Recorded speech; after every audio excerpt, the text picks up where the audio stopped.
ये रक्त विकार जो होती है, खून की खराबी, अक्सर होते हैं ना, लोग बोलते हैं खून खराब है आम ज़बान में। तो रक्त जो होता है, आपको ब्लड होता है, वो मनुष्य का जीवन है। ये प्राण के साथ ही रक्त भी शरीर से विदा हो जाता है। जब कभी आप जैसे हो जाए तो वो प्योर जो हवा होती है वो फेफड़े में जाकर क्या करती है, रक्त के दूषित अंश को, जो विकार होते हैं उसके, उनको वो अपने से मिलाकर वापस लौटती है। शुद्ध हवा के अभाव में अगर आपको प्योर हवा नहीं मिल रही है, उसके अंदर कोई पॉल्यूशन है, पॉल्यूटेड है, पॉल्यूशन तो बहुत है आजकल, पॉल्यूटेड हवा मिल रही है, तो वो शुद्ध, इसकी कमी से क्या होता है, या कभी कॉन्स्टिपेशन का प्रॉब्लम किसी को हो रहा है तो उसकी उस रीज़न से, ड्यू टू कॉन्स्टिपेशन, और अगर आपको फ्रेश एयर नहीं मिल रही है तो रक्त क्या होता है, आपका ब्लड दूषित हो जाता है, ख़राब हो जाता है। तब अनेक उसके बाद में हर तरह के आपको रक्त से रिलेटेड जो होती प्रॉब्लम हो जाती है, जैसे फोड़ा, फुंसी, लाल लाल चकत्ते, गोल चकत्ते, कभी कभी होता है ना, खाज, खुजली आदि, रक्त, बहुत सारे रक्त के विकार जो होते हैं उनके अंदर खून की खराबी की वजह से ऐसा हो जाता है। अब आयुर्वेद में जो है तो वात, पित्त और कफ, 3 दोष हैं आयुर्वेद में। कुछ लोग जो हैं वो अपने, उनका जो अपना अनुभव है उसके हिसाब से वो रक्त को दोष मानते, मतलब यानी रक्त को भी वो दोष मानते हैं। यूनानी में जो है तो वो क्या कहते हैं, वो भी वो रक्त को ही दोष मानती है। तो रक्त क्या होता है, आपका जो ब्लड है वो दूसरी धातुओं को विकृत करके, और जो दूसरी धातुएं जो बनती हैं शरीर के अंदर, रस जो बनता है विकृत करके, ये क्या करता है, रोग को पैदा करता है। डिजीज़ पैदा होगी, वो ख़राब कर देगा, उसके बाद वो डिजीज़ की फॉर्म में आ जाएगा। तो पित्त कफ द्वारा दूषित होकर ये रोग पैदा करता है। पित्त कफ द्वारा दूषित होकर रोग जब होता है तो इनमें सबसे जो होता है, सबसे डेंजरस जो होता है उसको भाई कुष्ठ रोग जिसको बोलते हैं वो होता है। और इसमें भारत के अंदर बहुत लाखों के बहुत ऐसे हैं कि उनकी अकाउंटेबिलिटी उनकी होने की नहीं जा सकती है। वहाँ पे कितना उनका काउंट कैसे किया जाए, और उनको ये हो चुका है और उनको बहुत कष्ट दे रहा है, अनगिनत है वहाँ पर। पहले क्या होता है, उन लोगों को मालूम नहीं होता, तो पहले के टाइम में मालूम नहीं होता क्यों हो रहा है, क्या रीज़न है, नहीं। अब जो उसे अगर किसी को कुष्ठ रोग हो गया तो वहाँ पर जैसे होते हैं ना, जिसके अंदर कि उनके शरीर का हिस्सा ख़राब होने लगता है, उंगलियां हैं, ये वो धीरे धीरे करके वो क्या होते हैं, डैमेज होने लगते हैं। तो घर में ही रहकर रोग को फैलाते रहे, वो उनको बाहर निकलने दिया, छूत की बीमारी समझ कर उनको उनका इलाज नहीं हो पाया पहले। अभी तो सब हर बीमारी का इलाज है अभी तो। अब और घर में स्वस्थ लोगों के बिस्तरों पर वो सोते रहे जो कि हेल्दी थे। अब घर के मेंबर रहेगा तो वहाँ पर कुछ लोगों को पता है नहीं, कुछ लोग नहीं उतना एतराज़ करते हैं, तो वो क्या ये अब ये इस तरह से वो रोग फैलता रहा। अब जैसे ही वो किसी को हुआ कि मतलब अगर वो ये रोग है तो वहाँ पर उनका जो बना हुआ है सेंटर, उस वहाँ लेके जाना चाहिए। और फिर नहीं, वहाँ पर है बहुत सारे ऐसे सेंटर्स हैं जहाँ पर उनका इलाज के उनको डायग्नोज किया जाता है कि एक्चुअल में प्रॉब्लम क्या है, किस वजह से, करने के बाद में उनको जो है वो फिर, अब जिनके जब भी पता होता है सबसे उसका जो लक्षण होता है या पहले पता चलेगा आपका जो है वो आपकी नंबनेस, यानी बिल्कुल आपको कैसा फील कुछ नहीं होगा उस पार्ट्स में। आप अगर प्रेस करोगे, जैसे उंगलियों के अंदर है, तो अगर प्रेस करोगे तो वो आपको कुछ, कभी भी हम अगर दबाते हैं अपनी उंगलियों को, अंगूठे से उंगली को दबाएं तो वहाँ पर ऐसा आपको महसूस होगा, पूरी बॉडी ऐसा लगेगा, हाँ कुछ कहीं पर प्रेशर डाल रहे हैं, वहाँ पे कुछ ऐसा महसूस होगा। बट अगर ये होने लगेगा ना तो आपको वहाँ पर कुछ भी फील नहीं होगा, महसूस ही नहीं होगा। तो शून्यता पैर हाथ आदि में ऐसा पहले स्टार्टिंग में इसकी यही से होता है। और नाक कान के नीचे वाला भाग जो है वो उसका वो थोड़ा सा शेप बदलने लगता है। अब इसमें पहले उसको था नहीं, वो लोग वैद्य को दिखाते थे, उनको दिखाते थे, वो अपने तरीके से जो उनको नॉलेज उसमें वो इलाज करने की कोशिश करते थे। तो बहरहाल वो इलाज हो नहीं पाता था, अच्छी तरीके से हो नहीं पाता था। अब और इसका जो रोगी होता है, जो कुछ रोग का रोगी होता है, उसको बहुत टाइम तक दवा करनी पड़ती है, बहुत टाइम तक उसको लेना पड़ता है मेडिसिन। अब आयुर्वेद करो या कोई भी करो, उसमें लेना ही पड़ेगा, लेना चाहिए। तो और यूनानी में जो है गलित कुष्ठ और सबसे जो इनकी इसकी जो है चिकित्सा सबसे अच्छी यूनानी के अंदर है। अब ये क्या हकीम को वो क्या करते हैं, कुछ ऐसा कभी कभी लोगों की जहनियत भी ऐसी होती है ना, बोलते हैं नहीं इसने कुछ ऐसा पाप किया, ये सब गलत चीज़ें नहीं बोलनी चाहिए। वो इसी वजह से होता है, पोल्यूशन नहीं होता। मैंने कहा रीज़न दो होते हैं। कभी कब भी होता है, उसका कारण होता है जब रक्त विकार होता है तो वो ऐसे रोगियों का जल्दी मतलब इलाज करने से लोग कहीं पर बहुत कम करते थे, अब नहीं, अभी तो हो रहे हैं। और भी है कि अगर रक्त का विकार आप हो गया है तो वहाँ पर बहुत सारे मुँह में छाले होना, आँख का लाल होना, कुछ लोग अलग है, वो ये अलग है। मगर रक्त विकार है, रक्त में अगर कोई प्रॉब्लम आ गई है तो हाँ, आँख का लाल होना, नाक से बदबू आना, मुख से दुर्गंध आना, मुँह से जो कभी कभी लोगों के ना बदबू आने लगती है, बोलते ये ऐसा है वैसा है। ज़रूरी नहीं कि आपको मसूड़े ही ख़राब हो, कई रीज़न होते हैं वहाँ पर। अब मसूड़े कभी कभी इतने ज़्यादा हो जाते हैं कभी कभी उनको कि वो पसाने लगता है। रक्त पित्त जो होता है, रक्त से जब पित्त से रक्त प्रभावित होकर ख़राब होता है तो इसमें जो है बहुत उनको डिजीज़ जो होती है बड़ी प्रॉब्लमेटिक होती है, बहुत ज़्यादा है। फिर उसके अंदर बॉडी के अंदर शरीर में भारीपन महसूस होगा, फीवर आने लगेगा, हद से ज़्यादा जो है वीकनेस हो जाएगी, अत्यधिक दुर्बलता होगी। कोई भी कहते हैं ना कि दिल नहीं कर रहा है खाने में, खा रहे हैं तो उनको टेस्ट नहीं मिल रहा चीज़ से। फिर अगर उन्होंने खाना खा लिया तो उसके बाद में उनको जलन होने महसूस करने लगेंगे, पेट के अंदर जलन होने, उनको ऐसा महसूस होगी जलन हो रही है दाग जैसा। तो डकारों का आना, फिर डकार आने लगती है बहुत से लोगों को, नहीं बहुत सारी आवाज़ के साथ में डकार आती है। डकार का आना, थकान है अत्यधिक, उनको सबसे ज़्यादा उनको होगा, उनको बहुत एंग्री हो जाते, वो गुस्सा बहुत आएगा। और है हमेशा मुंह के अंदर ऐसा कुछ जैसा उनको लगेगा कोई नमक वमक की जैसी चीज़ें उन्होंने ले रखी खाई हैं अभी। पसीना अधिक आएगा, रक्त विकार के सारे लक्षण हैं। पसीना अधिक आने लगेगा, आपके बॉडी से दुर्गंध स्मेल आने लगी। बोले बहुत से लोग कहते हैं ना इनके पसीने बहुत दुर्गंध, वो आपका रक्त में विकार आने के कारण ही सब सारा होता है। अब मद्य नशा जो होता है, जो भी नशा करते हैं उनमें स्वच्छ अति निद्रा, हद से ज़्यादा उनको नींद आने लगेगी। कई बार आँखों के आगे अंधेरा आना शुरू हो जाता है, खुजली होने लगेगी। जो चकत्ते पड़ते हैं वो बॉडी के ऊपर, वो तो दूसरे रोग का होता है वो। और एक रक्त विकार में ये सब जो होते हैं वो ये अलग है, उसमें इस तरह की नहीं होती। अब एलर्जी के नाम से इनको जाना जाता है, बहुत से लोग होते हैं फला चीज़ से एलर्जी हो गई। तो जो लक्षण समूह में मिलता है, जब भी कभी हो, कोई भी अगर मिल रहा है तो रक्त विकारों में ही किया जाएगा इनका समावेश, कि रक्त विकार के कारण ही ऐसा हुआ है। अब इसके मतलब इसको अभी अगर इसके सही टेस्टिंग हो गई, अभी तो प्रोफेशनल है डॉक्टर्स, कहाँ सही होता है वो देते नहीं, दवाइयाँ दे दिया, डायरेक्ट दवाइयाँ दे देते हैं। रीज़न क्या है, कारण क्या है, वो तो वो कारण नहीं बताएंगे वहाँ पर क्या रीज़न है।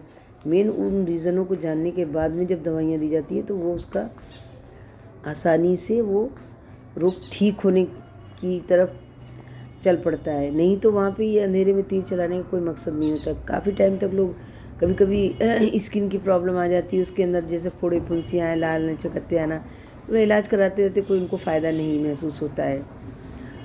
तो कभी वो उसको इसी रक्त की शुद्धि के लिए वो क्या करते हैं, वहाँ पर वो उस तरह की मेडिसिन दे देते हैं कि मतलब जुलाब हो जाए तो वो क्या करते हैं इस तरीके पेट साफ हो जाए। कब्ज़ भी रीज़न होता है, कॉन्स्टिपेशन भी रीज़न होता है, रक्त विकार हो जाता है। तो जब कभी काफ़ी दिनों तक वहाँ पर कुछ लोगों की आदत होती, कई लोगों ने होते हैं उनको कॉन्स्टिपेशन रहता है, तो पूरी तरीके से वो उनका वो साफ़ नहीं हो पाता है पेट, तो वो उसमें वो होना ही होना है। आहार तत्व को चूसने वाली छोटी छोटी जो नड़ियाँ हैं, तो उसी खराब रक्त को ले लेती है। जब आपके अंदर वो रक्त खराब हो गया तो उसको क्या करेंगे, उसको वो अपने अंदर एब्जॉर्ब कर करके रक्त के भाग में वो चले जाकर वो जो छोटी छोटी नलियाँ हैं वो उनको लेके ब्लड के अंदर ले जाकर मिला देती है। ब्लड में वो शामिल हो जाता है। जो रक्त बनता है, आपको रस जो भी बोलते हैं, पचने के बाद बनता है, तो अनेक प्रकार का अनेक तरह के होते रक्त विकार उत्पन्न हो जाते हैं। बहुत तरह के हैं वहाँ पर, अलग अलग तरीके के आयुर्वेद है, यूनानी उसमें इलाज है। तो वहाँ पर कौन है सही तरीके से सही जानकारी होनी चाहिए, रीज़न क्या है मेन वजह क्या है। बहुत सारी चीज़ें हैं जिनको अगर उसको ध्यान में रखते हुए अगर उनका इलाज किया जाए तो वो इलाज भी मुमकिन नहीं है, आसानी के साथ में उनका वो होता है, लेकिन वक्त लगता है, उनको करना पड़ेगा। कितना रक्त में कितना विकार आ चुका है, कितने टाइम का है, इस पर डिपेंड करता है। अब जो दवा देने के बाद में अब खाने पीने को उसके अंदर उनको दवाइयाँ तो जो करें, या यूनानी करें या आयुर्वेद करें या एलोपैथिक की तो दवाइयाँ, भाई मुझे तो उसमें नहीं, उसके बारे में मैं कुछ नहीं बता सकती हूँ क्या है क्या नहीं है। अब इसमें जो भी रक्त विकार के कारण जो भी आपको प्रॉब्लम आती है स्किन से रिलेटेड, खाने वाने की चीज़ों में कौन सी चीज़ें आपको जो है खानी, क्या नहीं खाना है, तो इसमें सिर्फ दूध और मौसम्बी और मीठा, कभी जो होता है मौसम्बी कभी होती है ना खट्टी, कभी कभी होती है बहुत वैसी होती है जो सही तरीके की नहीं होती है, जो फल सही तरीके पेड़ पे नहीं हो पाते हैं, तो वो भी होती है। तो वहाँ पर अगर मीठी है तो ठीक है, कुछ उसके अंदर प्रॉब्लम नहीं है, लेना चाहिए। अनार लेना चाहिए, सेब भी लेना है, केला भी लेना है, मीठा अंगूर लेना है, खट्टे अंगूर नहीं। तो फल खा कर करें, जिससे कि आपके जब भी प्रॉब्लम रहे वो स्किन का, तो वो आपको इन सब चीज़ों के लेने से बहुत ज़्यादा तकलीफ़ नहीं होगी। दवाइयाँ तो लेनी है, और पचने का इसके अंदर कारण होता है कि ये जब आप लेंगे तो ये पत्ते पर वो ये अंदर जाकर उसके रक्त में शामिल होगा, तो वो आपको के लिए बेहतर रहेगा। और कभी हाँ, चावल और गेहूँ की रोटी भी खा सकते हैं, उसमें दूध के साथ में खाएं। खट्टी चीज़ें नहीं खाना चाहिए, और नमक वाले, जिसमें नमक वाली चीज़ें होती हैं और खट्टी चीज़ों से थोड़ा ऐसे जिनको रक्त विकार के कारण प्रॉब्लम आई है स्किन में, वो उनको इन सब चीज़ों से बचने की कोशिश करना चाहिए। हर प्रकार, किसी भी प्रकार का रक्त विकार हो, कुष्ठ हो, महाकुष्ठ हो, दाद हो, खाज हो, खुजली हो, व्रण हो, वात रक्त हो, कंठमाला हो, खाने और लगाने से खूब मिलता है। अगर आप खाने में भी अपने ध्यान देंगे खाने का, और कुछ चीज़ें हैं तो कुछ ऐसे होते तेल जिनको कि लगाने से काफ़ी आराम मिलता है। हाँ, तो है उसमें आयुर्वेद में भी है, तो वो बताते हैं उसको, जो आयुर्वेद में जो इलाज कर रहे होते पुराने, जिनको भी मालूमात होती है, नॉलेज है, वो सही बताएंगे। प्रोफेशनल तो अभी है तो वो और डिजीज़ को बढ़ा देते हैं, वो अच्छे हो जाने को ना वो बढ़ जाती है। हाँ, तो पहले लोग हैं वहाँ पर कहते हैं कि अगर आपका मतलब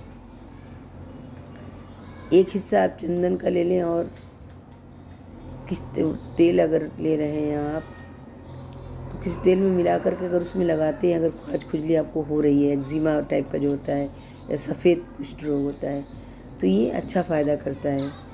तिल विल का तेल बेस्ट होता है, उसके अंदर लगाए तो अच्छा है।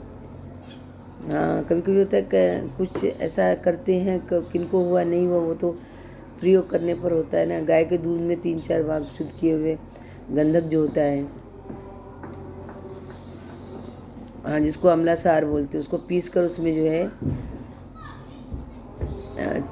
4 चीज़ें और उसके अंदर ऐड कर लेनी चाहिए। दालचीनी है, इलायची है, तेजपत्ता है, नागकेसर है। सेम मतलब एक ही उसकी जो रेशो एक जैसा होना चाहिए। अगर आप जो भी रेशो ले रहे हैं ना, बराबर में ये चारों चीज़ें होनी चाहिए। दालचीनी गाय के दूध में,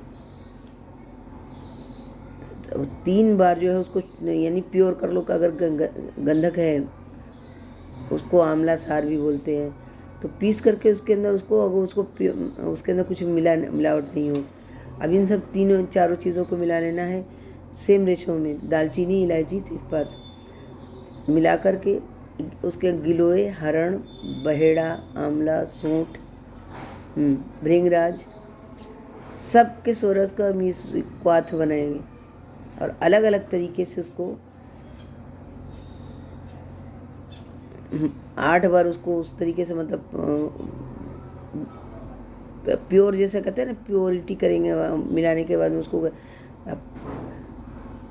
फिर उसको सुखा लेंगे। सुखाने के बाद में उसको छोटे छोटे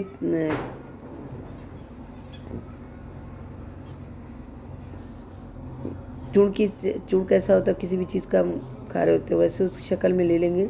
सुखाने के बाद मिश्री मिला लें, उसमें रख लें और वमन विरेचन से देह शुद्धि करके वहाँ पर उल्टियाँ करा के, ये जब देते हैं ना तो उल्टियाँ होती हैं, तो उससे कहते हैं क्या, उनका शरीर होता है प्योर होता है में।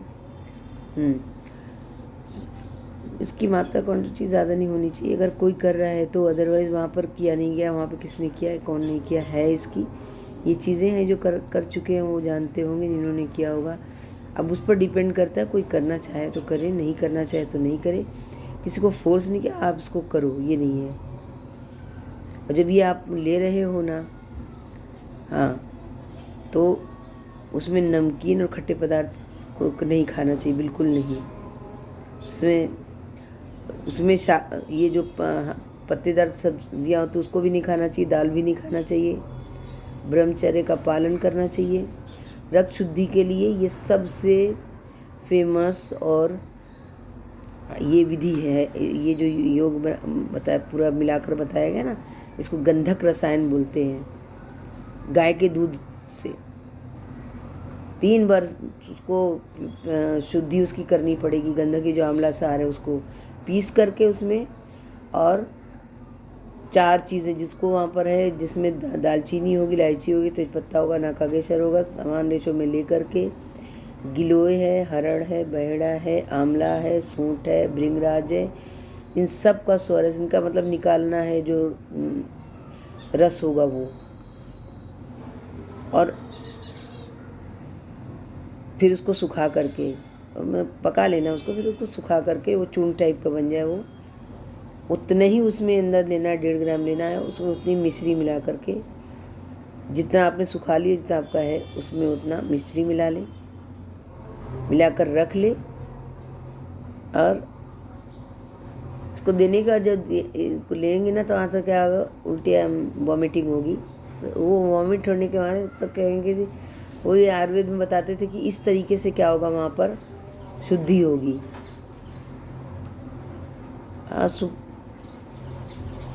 ठंडे पानी के साथ में, पानी के साथ में इसके अगर इस चीज़ का सेवन लेते हैं, सेवन करते हैं, तो बहुत सारी जैसे धातु क्षय होती है, प्रमेह होता है, अग्निमान होता है, शूल होता है, कुष्ठ रोग होता है, गत रोग होता है। 18 प्रकार का जो होता है कुष्ठ रोग में जो होता है, बड़ा ही अच्छा लाभ तो देता है ये जो मैंने अभी बताई है। गंधक रसायन बोलते हैं इसको।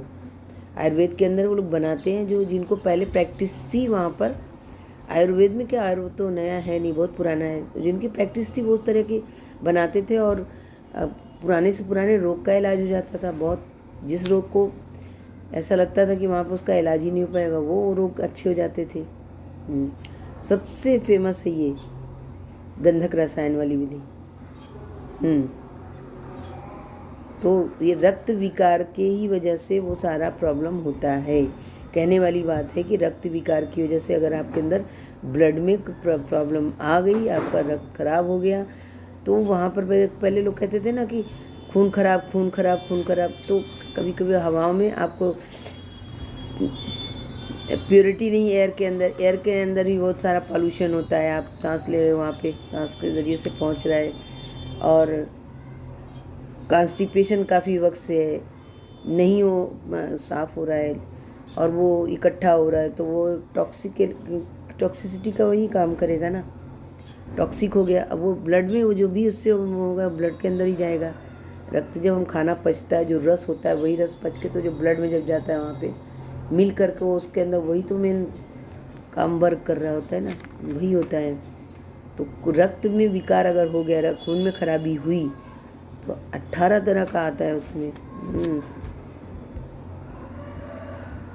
हाँ, अब इसके अंदर जब किसी को भी स्किन का प्रॉब्लम हो, चाहे खुजली हो, दाद हो, ये हो, खट्टी चीज़ों से परहेज़ करना चाहिए, नहीं खाना चाहिए खट्टी चीज़ों को। वो और उसके अंदर जो है तेज़ी लाती है। अगर दवा कर रहे हो तो दवा कम असर करेगी, करती है, ऐसा नहीं कि नहीं करेगी, करेगी लेकिन कम असर करेगी, प्रॉब्लम आएगी, तकलीफ़ होगी।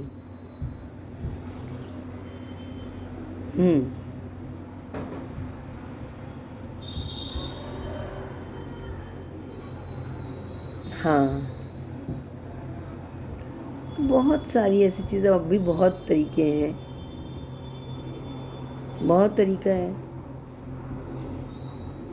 एक बोलते हैं वहाँ पर कि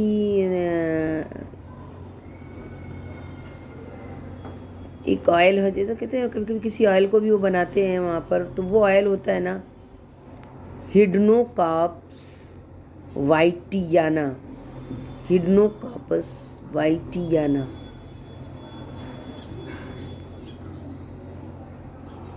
ये क्या होता है ना, जो जो समुद्र के किनारे जो होता है जंगल में, ये एक तरह का ट्री होता है। और ये बारिश में जो होता है, जब भी बारिश स्टार्ट होती है ना तो इसमें इसके फल पकते हैं, इस पे जो मैं बता रही हूँ। और उस समय इनको ला करके अगर कहीं मिलता है तो बनाना है जिसको, वहाँ पर बहुत सारे ऐसे डॉक्यूमेंट, वो जो अपनी कुछ भी बना रहे होते हैं या कोई भी रिसर्च कर रहे हो तो जाते आते रहते उनको, तो वो ला करके इसके अंदर का जो मगज होता है वो निकाल करके, जो फल इसके इस ट्री पर लगता है उसका मगज निकाल करके उसको सुखा लेना चाहिए। सुखा लेने के बाद में जहाँ से तेल निकाला जाता है उसमें ले जाकर दे देना चाहिए, वहाँ से उसका तेल, वो उसका मगज निकाल के उसका वो तेल बन जाए। और तेल बनने के बाद में या तो उसका छोटा छोटा बारीक टुकड़ा कर लें उसका, और जब ऊपर तेल आ जाए छोटा छोटा बारीक टुकड़ा करने के बाद में तेल, उसके अंदर तेल मिलेगा ही मिलेगा, ऑयल होता ही होता है। तो इसको किसी और उसके अंदर बर्तन में ले जाकर पका लेने, पकाने का, हाँ, पानी डालकर उसको छान लें, पकाएं, और उसके बाद जल पानी में डालकर उसको पकाएं और उसको छान लें। और इसको जो है सुबह शाम इस तेल को 5 बूंद से लेकर के 60 बूंद तक कर सकते हैं। हाँ, 5 बूंद से 60 बूंद तक हर चौथे दिन पर इसकी मात्रा बढ़ाकर, आपको हर चौथे दिन पे इसकी क्वांटिटी स्टार्टिंग 5 बूंद से ही करना है, फिर 5वें में चौथे दिन पे फिर उसको 6 बूंद कर देना है। इस तरीके से बढ़ा करके गाय के ताज़े मक्खन या मलाई में मिलाकर जो पेशेंट होता है उसको देना चाहिए। जो ये रक्त विकार का रोगी जो भी होता है, जो भी 18 प्रकार के होते हैं रोग, 18 प्रकार का कुछ रोग होता है, उसमें इस रोगी को देना चाहिए। जितनी मात्रा में रोगी ले सके उसको दो, उतनी मात्रा बढ़ाते जाना चाहिए। जब मात्रा वो नहीं ले पाए, उसको ऐसा लगे कि उसको मतली हो रही है, उल्टी होने, वो नहीं लेगा और उसको उल्टी होने ही लगी, होगी, तो तब वो क्या है कि उसकी जो तेल उसका है उसको कम कर दें, उसके अंदर तेल जो मैंने बताया ना निकलेगा, उसको तेल कम कर दें। और जितनी मात्रा में वो ले सके, उसको प्रॉब्लम ना हो जो पेशेंट है, तो 6 महीने तक, 6 मंथ तक इसको लेते रहना चाहिए। उस जो भी पेशेंट है उस तरह का उसको लेते रहना चाहिए 6 महीने तक मिनिमम, और तो नहीं बढ़ाएं उसमें। तो ये तेल जो जब बोलेगा वो पेशेंट ना खाएगा ना, और ये लगाएगा भी, तो ये खाने में काम है तो लगाने के भी काम है। तो इसकी मालिश से जो होता है चमड़े पर जलन मालूम हो, थोड़ा सा ऐसा लगेगा कि हाँ वो उसके ऊपर, स्किन के ऊपर उसको जलन के जैसा फील होगा, तो मक्खन या नीम के तेल में से मिलाकर मालिश करें तो ऐसा नहीं होगा, वो देना चाहिए। तो ये जो 18 तरह का जो है कुछ रोग होता है, बहुत बहुत अभी कैसे लोग हैं वहाँ पे, देखो वहाँ पे वो मेन रक्त का विकार ही होता है। रक्त में खराबी आ जाती है उसकी वजह से, तो ब्लड में खराबी आने की वजह से ही वो ये सारी प्रॉब्लम आती है।